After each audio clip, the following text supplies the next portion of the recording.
is Keys to the Shop Founder Friday edition. Today we get to talk with Talor Browne of Norway's Talor and Jorgen.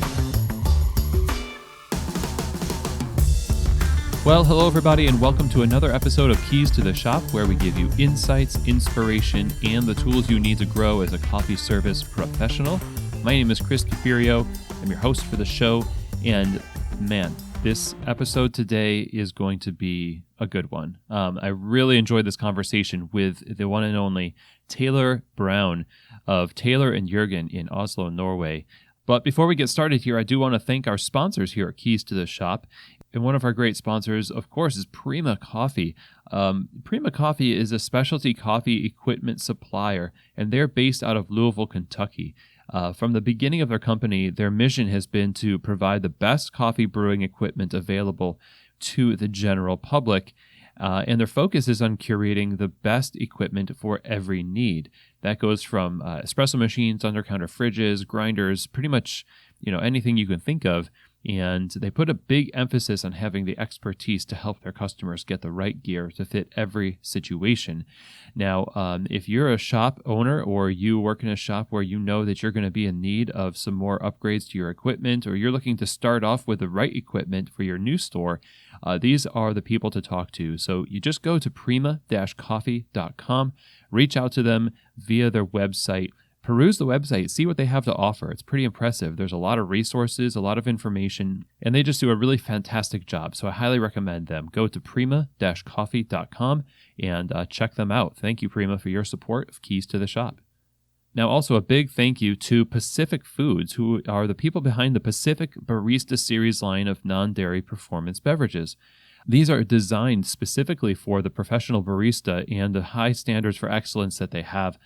Whether it's almonds, soy, coconut, rice, or oat milk, its ability to take the heat of steaming, produce an unmatched silky texture, and keep the flavor balance focused on coffee just makes it a perfect choice for your cafe's menu. This company, Pacific Foods, has been a super big supporter of specialty coffee and the professionals in it for a very long time. And they show it, especially here, because they've listened to and are acting on the information they hear from real coffee professionals. So go to pacificfoods.com to learn more. Again, that's pacificfoods.com, and you can find out how that Barista Series line of non-dairy beverages, how they can help you elevate the quality of your cafe's non-dairy options. Big thank you again to Pacific Foods for your support. So a little bit about Talor here. Talor is a coffee roaster, barista, pastry chef, writer, and Q grader. She has over 15 years of experience in the specialty coffee industry. She's from Australia. In her beginnings in coffee, she spent her formative years in Melbourne working for some of the most respected specialty businesses out there, from St. Ali to Brother Baba Boudin, Seven Seeds, and Market Lane. Eventually, she made her way to Paris, where she helped expand Coutume. And then from France, she went to Tim Wendelboe, where she worked and eventually became the head roaster while there. So head roasting at Tim Wendelboe, pretty awesome. She was responsible for roasting multiple coffees used by competitors in the World Barista Championships and coffees served at some of the world's best restaurants, and has judged multiple coffee competitions, such as the Norwegian Roaster Competition and the Norwegian AeroPress Championship.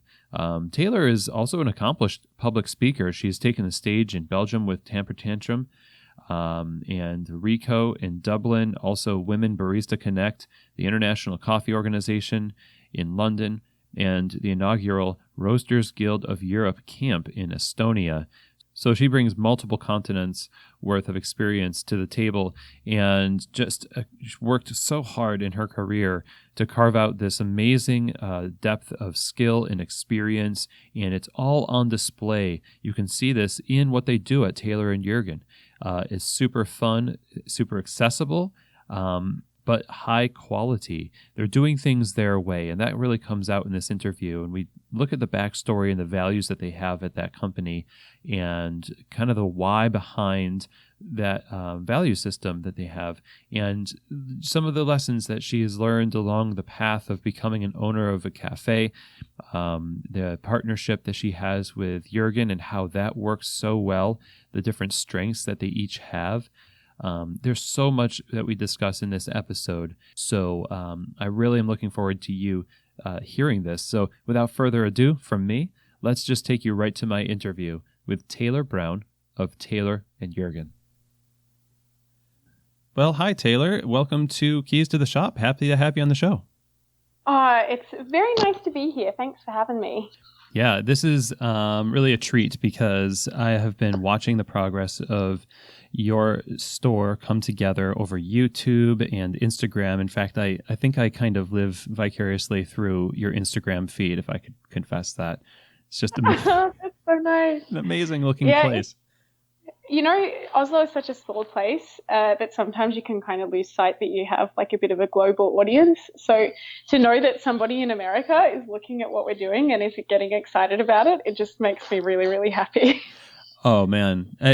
Just looking at it makes me happy. I was telling somebody the other day, people put donuts out on the counter here in, Louisville. And then I just compare that to what I see every day at your shop. And I'm just like, they don't know what they're doing.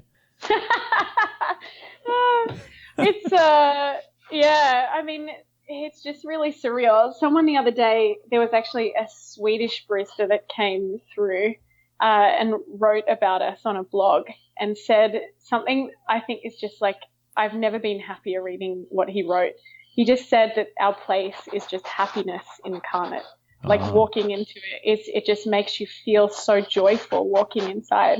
And to know that somebody, especially someone from the coffee industry, came in and had that feeling, it just made me so happy to hear, because that was everything that we were going for, is just like this exciting, happy, joyful, fun kind of vibe. Yeah. Awesome. Yeah, that's exactly what I get from it. So your shop right now, you opened in December. You've been roasting, you yourself have been roasting forever. You've been in the industry for quite a while and done some amazing work for different companies throughout the world. Your shop, however, is just from December until now, and it's your kind of it's your baby. It's your first kind of expression of this is mine. Is that correct? Yeah, exactly. So I've opened a lot of places with a lot of different people, like different iterations of different things. But this is the first time that I've had this kind of control and have been able to express what it is from like the ground up, from the color of the floor to the type of menu that we have to the music that we play. Like all of it is just like an expression of myself. A lot of people that come in that know me well, they're just like, oh, it's your personality like splashed on every inch of this store. It's really cool to have waited this long. Like I've been working in coffee for 17 years, and to have taken all of the skills that I gained over the last 17 years and to be able to funnel it into this tiny little space. It's only 36 square meters. Yeah, it's pretty special actually. Beautiful. It looks amazing. And you've joined forces with Jorgen, Talor and Jorgen. He couldn't be with us today. Hi, Jorgen. Sorry you couldn't be here. He wanted to be here, so sorry about that. Yeah. So, I mean, how did you end up finding one another and deciding? Because you both have a long history in coffee and success in the coffee industry. What kind of brought you together to this moment where now you've got a shop together? It's actually a really amazing story. I can't believe it sometimes that kind of the world threw us together. Because I've worked with a lot of people who I could imagine, starting a business with, but having met Jorgen, I now see that it's like there's only one person that I could have really done it with, and it's him. So the way that we met is I was working at Tim Wendelboe, and I'd been working there for like 2.5 years at that time, and I realized that there wasn't really much else for me to do or other places for me to go, because I feel like when you work for Tim Wendelboe and you're roasting coffee for Tim Wendelboe, like what else do you do in this industry? Right? It's like, okay, well, I did the thing, like what happens now? But anyway, so I was like, okay, I want another challenge. I want to do something that's going to keep me going, because I'd married my Norwegian husband, and I realized that, I was going to be staying in Oslo. So I started kind of putting the feelers out of like different jobs that I could maybe end up doing. And a mutual friend of Jorgen and I, he actually invited me Jorgen was opening a store in the main train hall. It was kind of a big deal because they'd renovated this big space.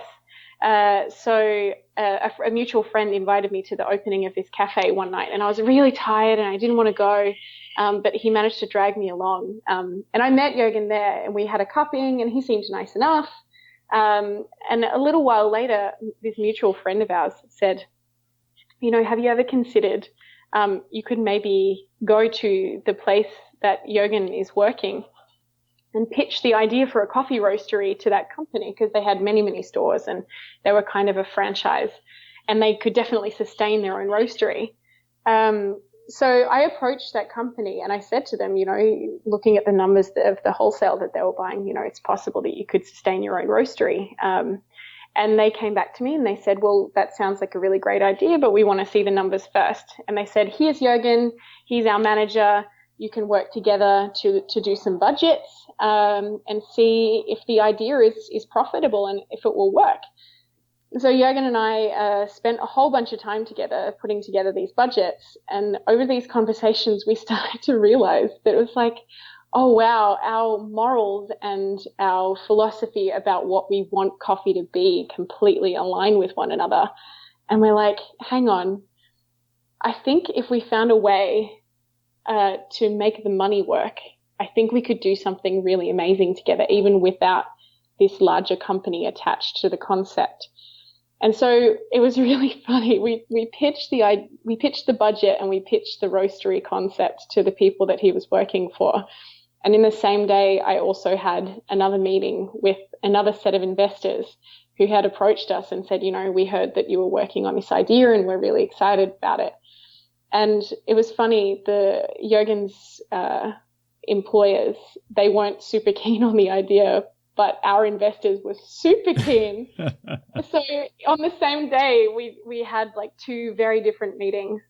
And it was basically kind of a done deal from that point. And Jorgen and I were just such a dream team where we have such complementary skills. And it was fantastic. Like nothing, this concept never would have been what it is without the both of us, because we have such complementary strengths. So yeah. That's really interesting. So, yeah, glad they said no and glad the other said yes. I think it was their loss. And I think now they've seen how successful we've become, they probably are kind of kicking themselves for not holding on.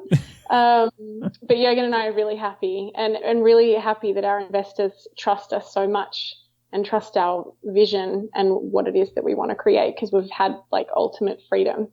It's been really amazing. Yeah, not everybody gets to work with a partner in business that is so complementary. Oftentimes it's this basically like a marriage that's just kind of dysfunctional, and it can ruin a business. And so I wonder, you described complementary skills and also similar morals about coffee and business. And I wonder if you could go into that a little bit more and describe what does that mean? Like what kind of complementary skills are you talking about in your partnership, and what are those common traits that really kind of glue you together?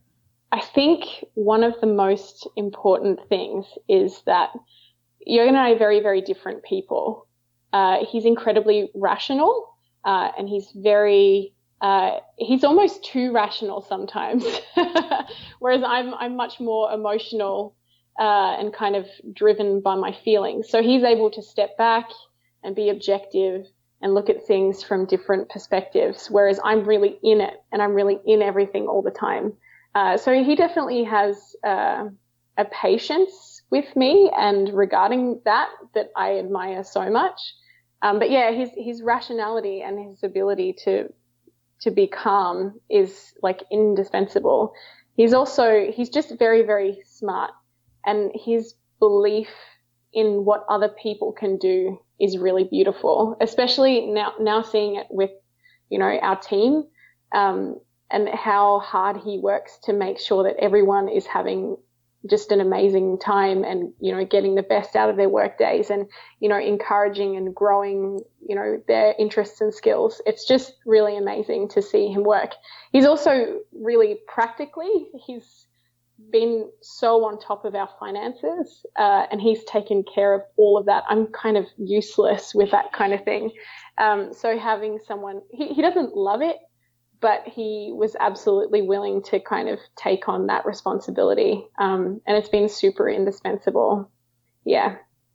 I can't praise Jorgen enough. I just think he's one of my favorite people on the planet. And I know that I can sometimes be a little challenging to work with because I'm a little bit like wild sometimes.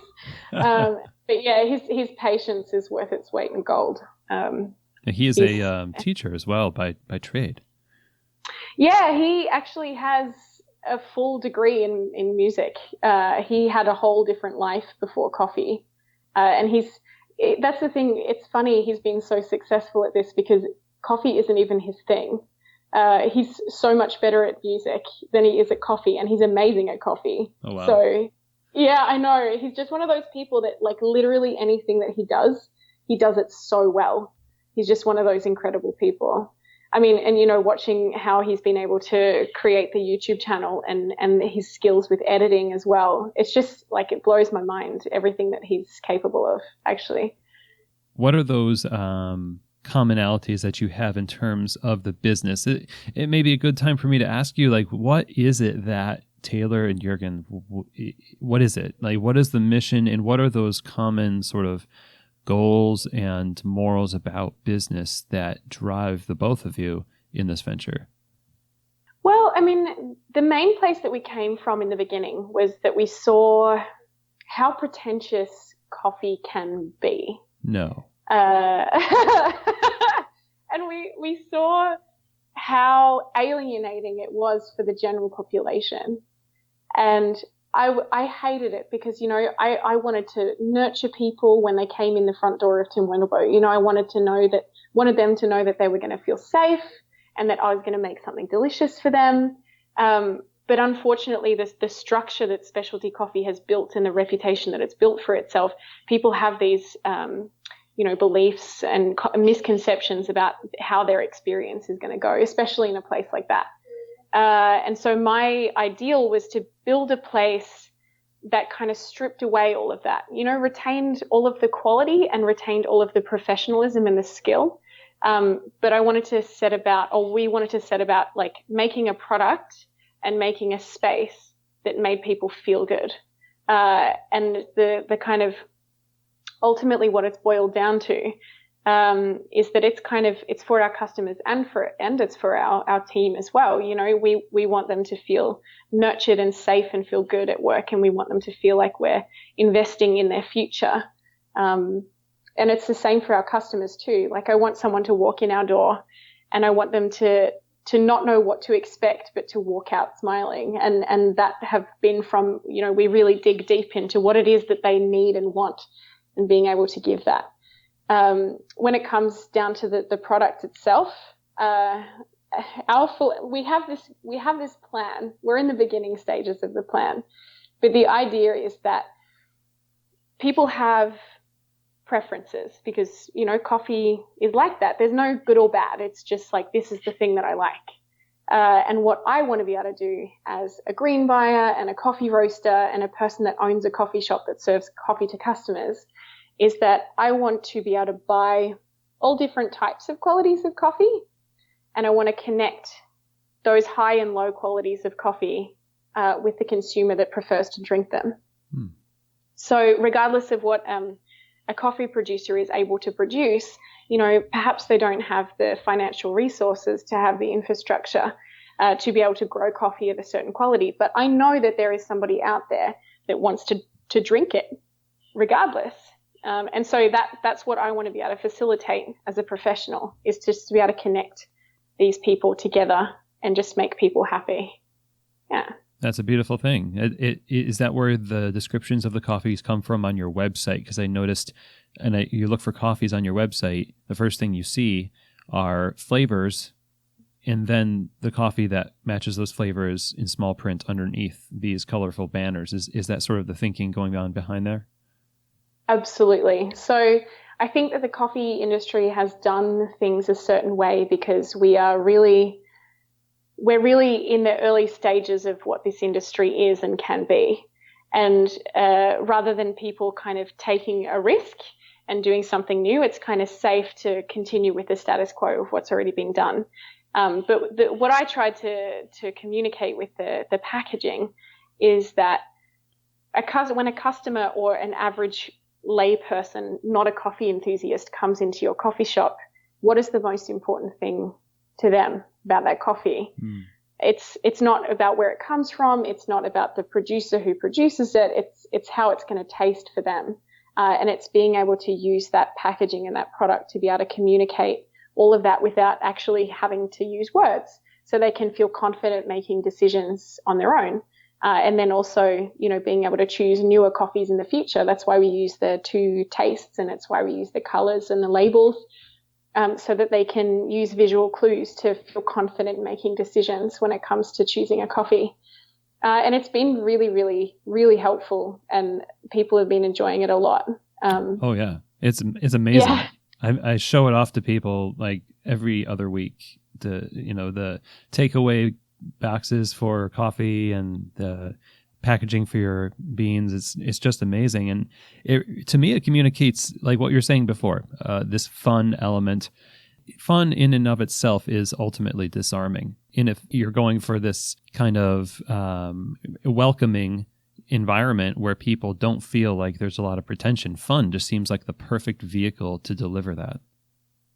Yeah, and I genuinely think that the rest of the industry is going to cotton on soon enough, that people don't want to be made to feel like they're being belittled when they're in a professional setting, because whilst it is really fun, we make sure that everyone gets what they need, and it's kind of why we hired the people that we did, because they're really empathetic and they're very understanding people.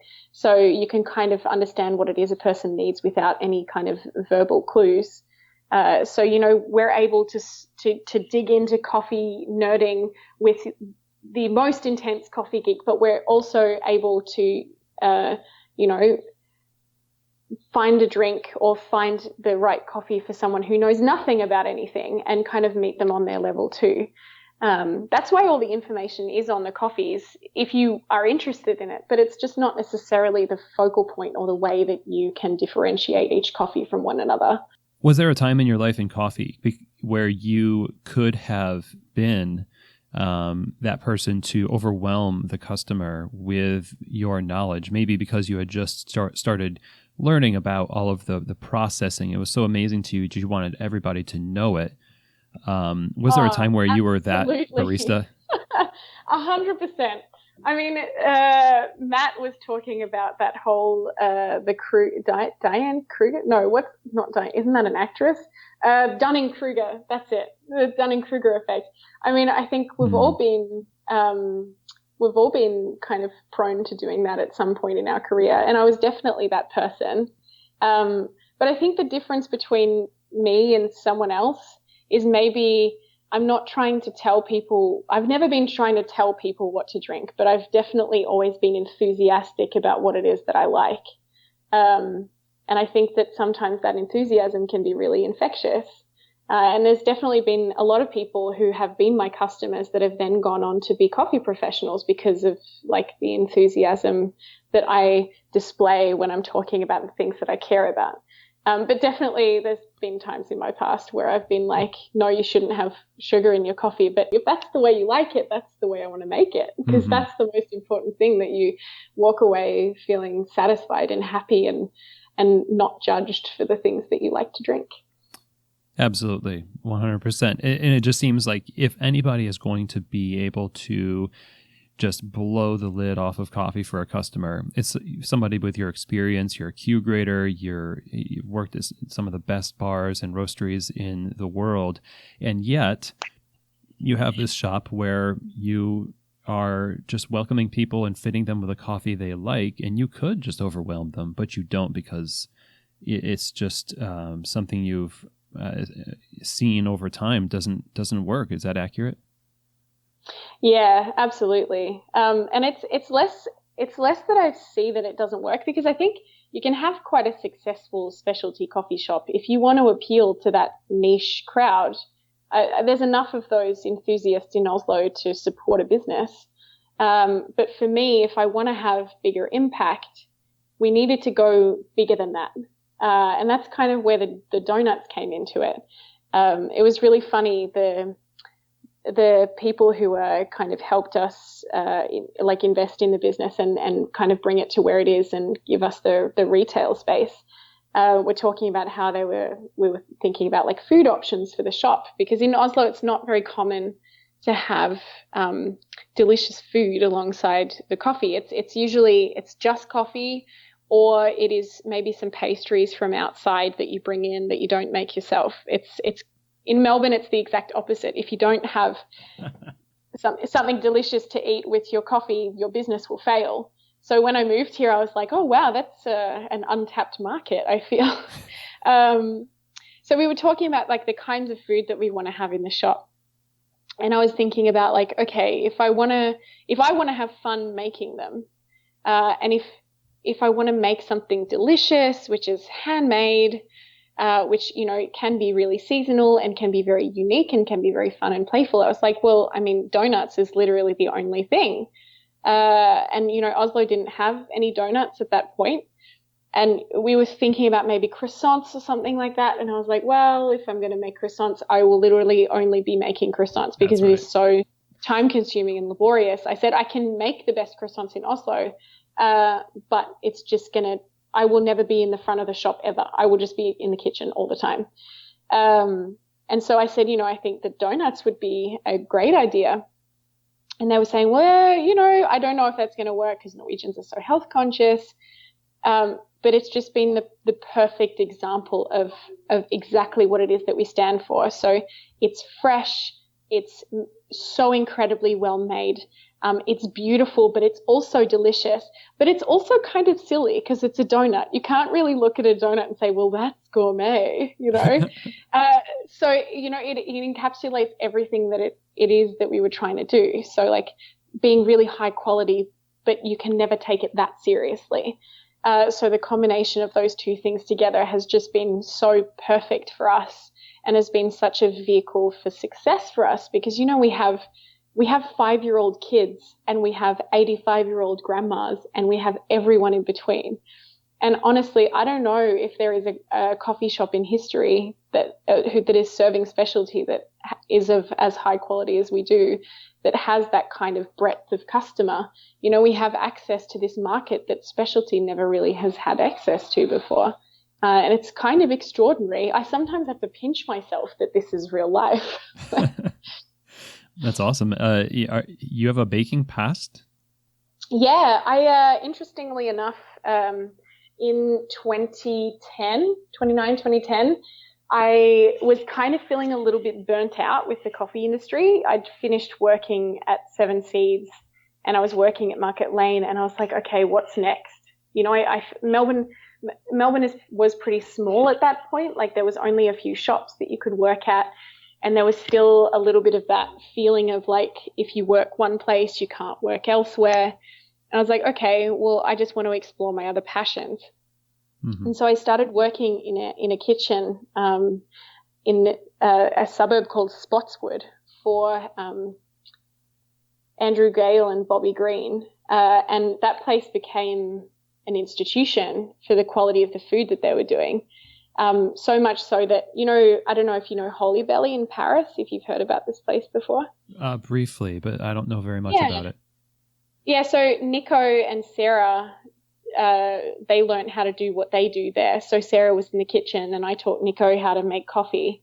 And they've gone on to open this crazy successful business in Paris, which has completely changed the breakfast scene there. So Duchess of Spotswood was this amazing, I don't know how I would describe it, but just all these wonderful people were working there and all of these magical things happened in that place. It was a tiny, tiny kitchen in the outer suburbs of Melbourne. And yeah, just so many amazing things came from that place. So yeah, I didn't end up finishing like my pastry apprenticeship there because I just ended up, as you do in coffee, sucked back into the bar, like doing coffee stuff again. But I think the skills and the foundation that I learnt there has kind of set the tone for the kind of kitchen that I want to run.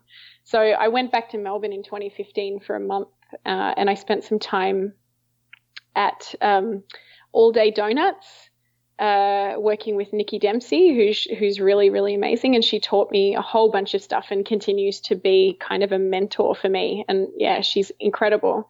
And I also did a couple of days in the kitchen with Kate from Loon Croissanterie as well. So yeah, it's I haven't got any formal training, but I feel like in kitchens, if you know how to work hard and you know how to keep clean and you know how to bust your butt, I feel like you can end up being capable of amazing things. Probably end up with something better than a formal education. It's kind of interesting because recently we've hired a couple of fully trained chefs. And definitely the way that they work and the application that they have in their work is very different to someone who hasn't had that experience. Like I can definitely see the difference in their skill to myself, but I think it's been a really cool combination because, everything that we've done up until this point has been me doing trial and error. So I do something, it either works or it doesn't, and then we move on from there. And, the kitchen has been built around that, and we now have 14 people working for us as well. Or working with us. And yet having to teach all of them all of this from scratch was just it was a lot. But it's definitely led to some really great systems and definitely making us understand why it is that we do what we do. But yeah, it's been really great to have the other guys come on board to give their perspective and to kind of nudge us in an even more amazing direction. Because if you don't evolve and if your product doesn't get better, what's the point, right? Yeah, exactly. Yeah. I want to talk a little bit more about this, bringing people on, because this is one of those things that makes or breaks the shop as well. And just to touch briefly on what you're talking about, wow. You're like a Renaissance woman in all the coffee and baking, and I really appreciate the perspective that you're sharing about just busting your butt and working hard within the system that you're going to be working in for a while, but it really seems like it's informed so many of the nuances of what you do in your store. Now, in keeping the store open and keeping the culture flowing and just day-to-day operations, your staff are obviously key in that. What do you do to bring people into your store that you know are the right fit and who will just really uphold that culture and the mission of your organization? I love that you've asked this question because, I don't know, I want to get a megaphone and I just want to shout. I literally almost have tears in my eyes right now because I am so proud of everybody that works with us and everything that they do and have achieved so far. Honestly, it just blows my mind. But the way that we set about it is that I've pretty much just posted all of the jobs that we've had available through Facebook and Instagram. And the first post that we ever made about the job was, we don't care what your skills are. We don't care your history. We don't care anything about anything other than the fact that you're a lovely person. If you're a lovely person and you get energy from spending time with other people, then you should come and speak to us because we want to create this workplace which is nurturing, that just wants the best for you. And when I say that, I mean 37 and a half hours a week of work. Always making sure you get 2 days off in a row, always making sure that you get weekends off as many weekends as it is possible, paying you really, really well, trying to create educational programs to, further your learning. And also we kind of set about when we did the first interview process of trying to find people that had different kind of skill sets that we could build upon in the future of the business. Like our vision when we first started hiring people was, where do we see them in our company in 5 or 10 years? You know, for example, someone who's working in our kitchen right now who's making donuts is a chemical engineer. And just thinking about how we can utilize her skills in the future. So they've been with us from the beginning, but, you know, building into something that can be really amazing and special. So the way that it ended up coming about is we got inundated with requests from people, all different types of people. And I was totally gobsmacked. Actually, I didn't even know what to do because our inbox was just so full. And I wanted to talk to everybody, but that it just wouldn't have been possible. So what we did is just Jorgen and I read through the applications and the CVs, and we got back in touch with the people who sounded like they understood what we stand for. Like they got the core of what it was that we are going for, which is like being kind and being generous and being warm and being nurturing, and it being more about being human than it is about the product, you know? And so it was really great. Some of the applications that we got, people made videos for us and it was unreal. And, you know, people from all over the world as well, not just from Oslo. So what ended up happening is that we had a whole bunch of interviews, and we brought on a whole bunch of people from very, very different backgrounds.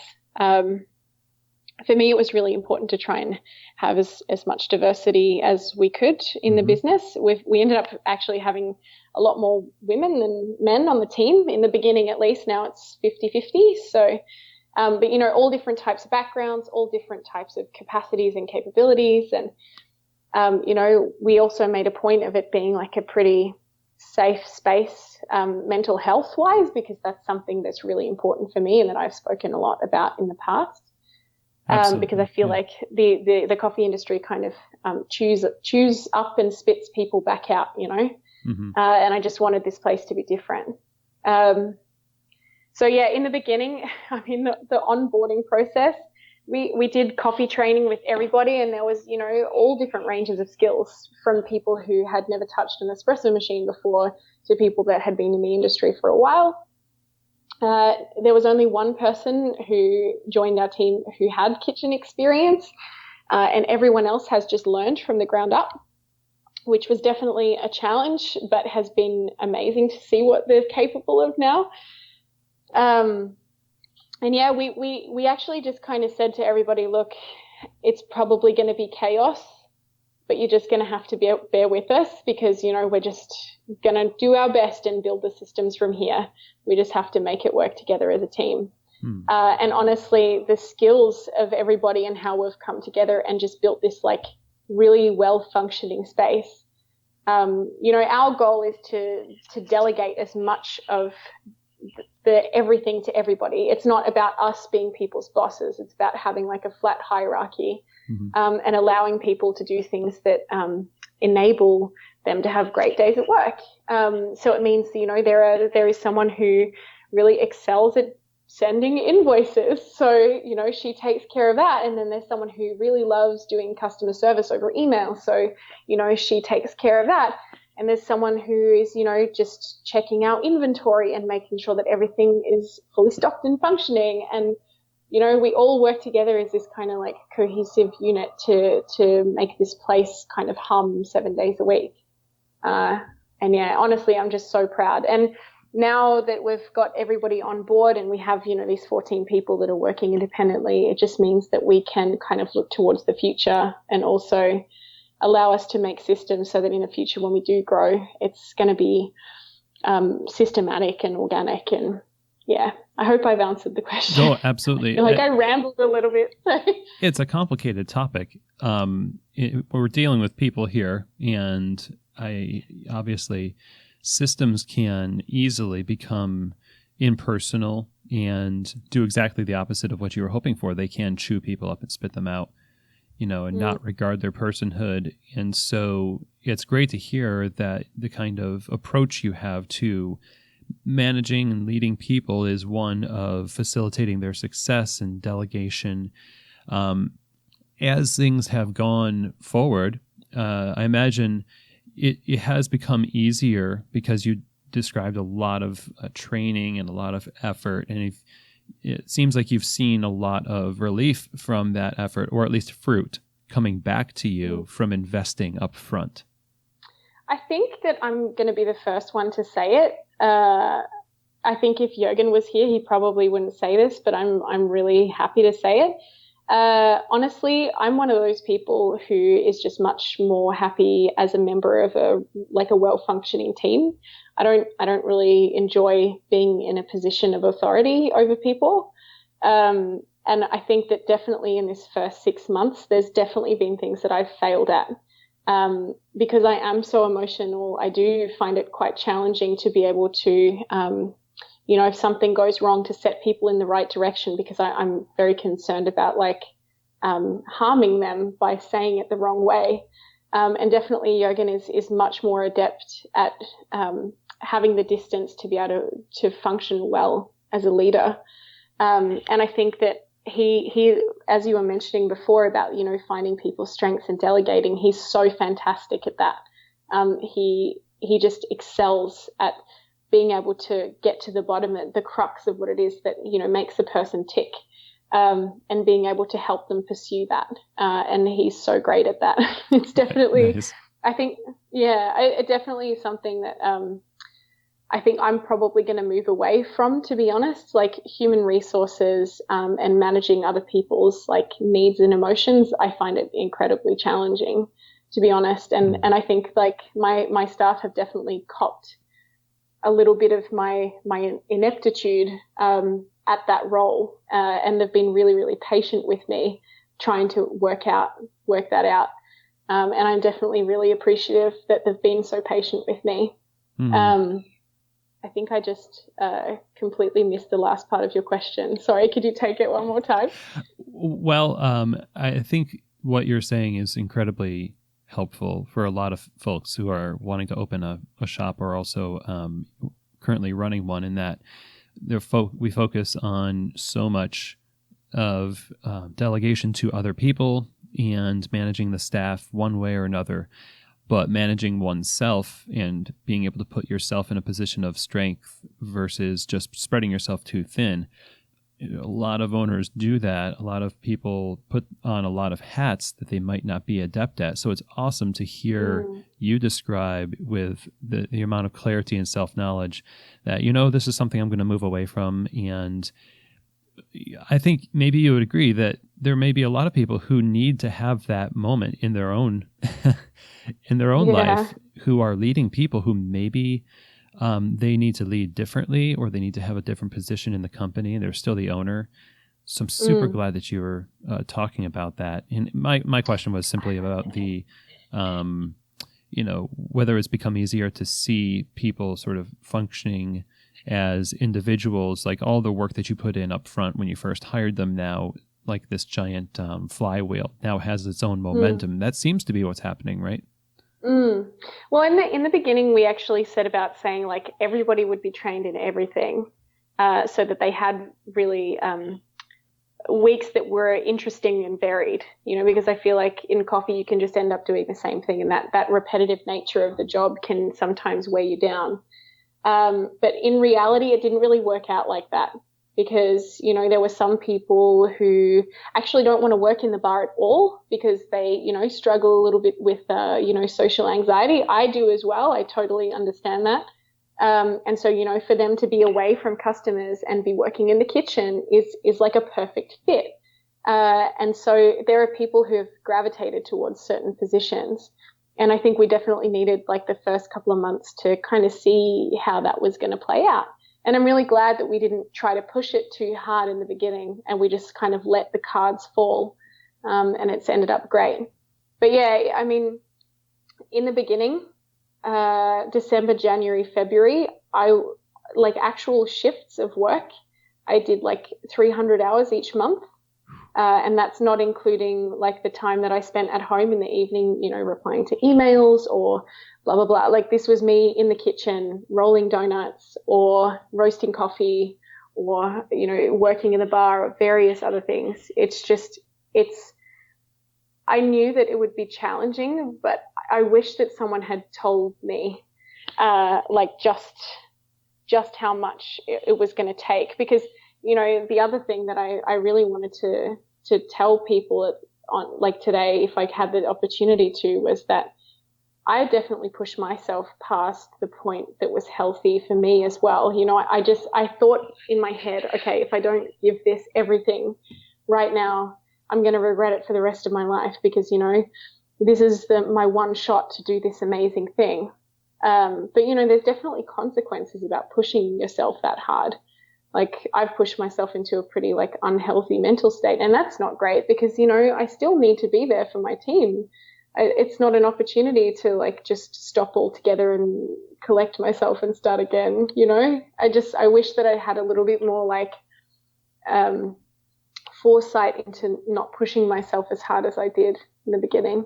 What do you think's behind that? What drove you? I mean, this is my one shot to make it. But you also knew from working in coffee bars about how you can get burned out. You said you wanted to take a break and go to bake and learn about food. So what do you think caused you to just kind of fall into that again? Is it just the urgency of the moment? I honestly, I feel like everybody's eyes were on me when we were doing this project. Like Jorgen kind of, he flew a little under the radar. He has a history in coffee, but he certainly doesn't have the visibility maybe that I do. And especially being a woman who is kind of like at this position in specialty coffee, like I'm very aware of my visibility. Mm-hmm. And I felt like not only were there a lot of people watching me, but there are also a lot of people kind of hoping or watching and hoping that I would fail, I mean? Yeah. So it's a little bit of pride of like, I'm going to make this amazing, right? Like I want to make it the most of it. I've spent 17 years working from the ground up.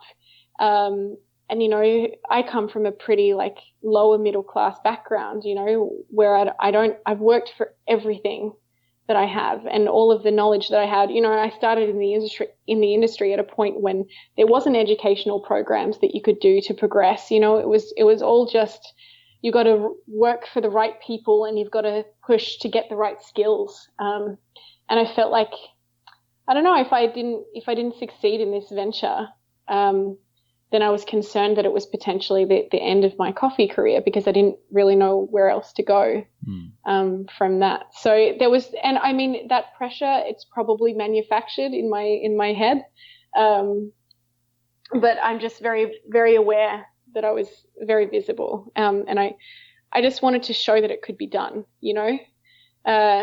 because I feel like there's been a lot of people who've come into the industry and who see like a gap in the market and maybe have the finance to start something, and then they learn as they go. But for me, I just wanted to show that, you can put in the hard yards over time and you can work for people that are respected and you can take all of this knowledge and funnel it into a concept that actually brings something new to the table, and just show that it can be done a different way and it can be successful even if it's different. I hope that makes sense. Yeah, it seems like you've proved that, and it seems like you're in a better place than where you previously were in terms of that type of pressure.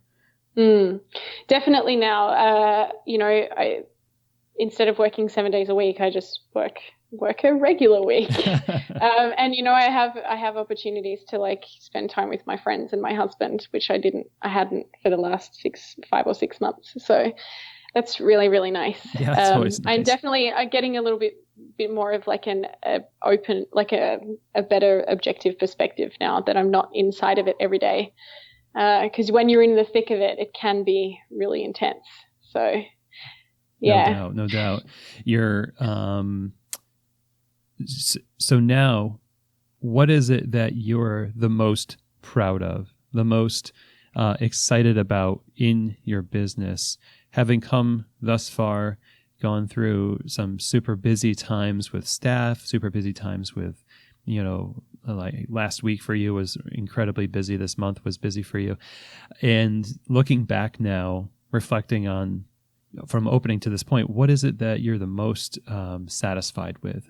I think there's a couple of things. So professionally, the thing that I'm the most excited about is that now I've started to train my first apprentice roaster in this business. I've trained roasters in the past, but and her name is Aya. She's from Japan, and I feel like there's not that many female coffee roasters in this industry. And for me to be able to like encourage somebody else to pursue this as a career is really, really exciting for me. Awesome. Especially because she's so enthusiastic about it as well. She said that she'd had this dream her whole life, and that we can facilitate that and it'd be amazing. It's just super exciting for me. But on a more fun note, the thing that I'm actually excited about is that we're all in June, we're all going to fly to Stockholm and go see Beyonce together. We're going to shut the shop early and go and fly to Stockholm and see Beyonce all together. And that's one thing that I'm really excited about. That's amazing. Yeah, it's going to be so much fun. I can't wait. You have just delivered a lot of really valuable insight for people over the course of this conversation. And I wonder, any final advice to those who are looking to open a shop and just make a go of it and become an entrepreneur and open their roastery or store? What would your final piece of advice to them be? I think I've got two things that I guess I wish I had known before I'd gone into this myself. The first thing would be that you don't have to do it the way that it's been done before. You don't have to tick any boxes, and you don't have to prescribe to a certain way of thinking. I think that there's a certain value in the perspective that a person who is not integrated into this industry, there's a certain value to that perspective that they have. And I think that we should embrace that actually as an industry and pursue that because it's going to open us up completely to new ideas and new concepts and new ways of doing things. I think that's super valuable. And I think if you've been hesitating because you think you don't know enough, I feel like there is a real value in just doing the thing. And things just tend to fall into place. I kind of wish that I hadn't waited 17 years to do this actually, because I see how much you just have to wing it anyway, regardless of how much you know. Yeah. And the second thing, it would be, it doesn't matter how good the thing is that you're making or what it is that you do. If the people that you work with aren't happy, it doesn't mean anything. So putting a lot of energy and a lot of time into making sure that people are taken care of the people that are employed are taken care of. That is the number one focus.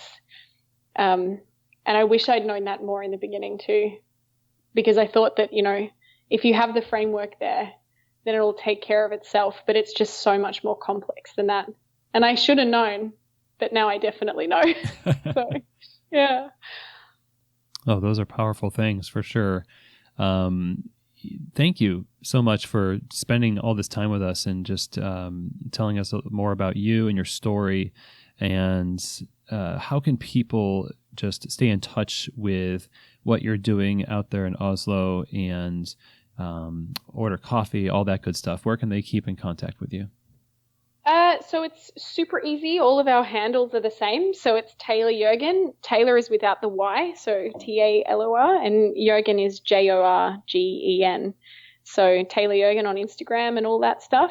The web handle, the website is the same. So talorjorgen.no. No is for Norway. Yeah, we're all there. The really nice thing is that we have pretty cheap international shipping.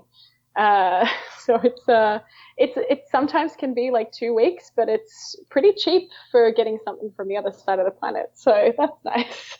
Just enough time for the coffee to be rested. Yeah, that's the thing. When you roast on a Diedrich, I find our coffee tastes better at 3 weeks anyway. So heck yeah. Yeah. All right. Super. Well, thank you again. This was really fun, as it should be. And I really respect what you're doing out there. And thank you again for just sharing with us. And I hope you have a really great time at the Beyonce concert. Oh, thank you very much. It's been a real pleasure. I think that it's been really nice to just talk about it rather than be inside it for an hour or so. So, yeah, thanks so much for having me. Well, if it's one thing that I'm really impressed with in this conversation, it's simply the sheer amount of authenticity that I see on display with Talor and Jorgen, and the philosophy of simply saying, you don't have to do things a particular way. You can do things a way that you intuitively know is the right direction without having to check in with everybody all the time. And you can see by their operations that they believe this, and they're trying to create an environment that's fun and easy to get as a customer and to be a worker in as a staff member. They're working for that flat hierarchy so that they are basically leading from among the group that is responsible for creating this experience for people. And they love having fun too, which is so great. We need to have more fun in coffee, I think. So some really great lessons in this for us. And I know there's so much that she shared. Maybe it's worth listening to this episode twice. I really appreciate Talor coming on the show. Thank you so much, Talor, for taking time to join us on the show. We really appreciate you and can't wait to see what happens in the next year as you continue to get established. Thank you very much again. So if you want the show notes for this episode, you can go to keystotheshop.com, and on that website, you'll see on the sidebar, there's a place for you to put your email address. Once you do that, you'll be signed up to receive a weekly newsletter that'll just have some little bits of news and stuff about Keys to the Shop, maybe some places where I'm speaking or things about consultation. But mostly this email is full of the show notes, which is the key takeaways from each episode, kind of bullet point format, and the links and resources mentioned within each episode. So think of this like a cheat sheet for each one of our interviews and solo episodes, and just, collect them all and make it like baseball cards or something, so that you can just have a reference tool to let these ideas really stick and help your career. To read over these things, and it'll help remind you like, oh yeah, I really did want to check out that one resource they were speaking about, or, oh yeah, that's the thing that the guest said that I thought was really great and I wanted to share with my staff. If you've ever had that moment in one of our episodes, those things largely end up in the show notes. So again, keystotheshop.com, sign up with your email address and let her rip. Also want to let you all know that Coffee Fest is coming up in Denver, Colorado. That's June 8th through the 10th. I'm going to be there giving some lectures on management and leadership, as well as a cafe. It's going to be great. I'm also judging latte art. If you're in the area, I would highly encourage you to check out Coffee Fest. It is one of the nation's best trade shows, especially for retailers and people wanting to open coffee bars and develop their businesses and their cafes. They've got a ton of free educational sessions, as well as very accessibly priced educational and training sessions. They've been going for over 20 years doing this, just adding value to the community. So go to coffeefest.com and see if this is right for you in your business. Go ahead and click on attend over on the left side of the screen when you get there for Coffee Fest Denver. Look through what's on offer in terms of the events, the trade show vendors, as well as the educational sessions. And if you are going to be going to Coffee Fest Denver, please introduce yourself to me. I would love to meet you and talk about coffee a little bit. It'd just be really great. Got to meet a lot of you out in Baltimore, Coffee Fest Baltimore, earlier this year. That was really fantastic. So again, coffeefest.com, and hope to see you there. Now, I hope you enjoyed this episode today with Talor Browne. Go to their website, buy their coffee, stay up to date with what they're doing, follow their Instagram feed, and be jealous that you don't live in Oslo. Do all of those things. And especially, please, let Talor's words sink down deep into your mind and affect action in what you do with your career. There's so much here to apply, and I wish you all the success in the world in integrating these lessons into your life and your practice of the coffee craft. So hope you have a really amazing week, and thanks for joining me. It was really great to have you, and I'll see you next week on Keys to the Shop. Until then, I hope that this episode has truly given you keys to the shop.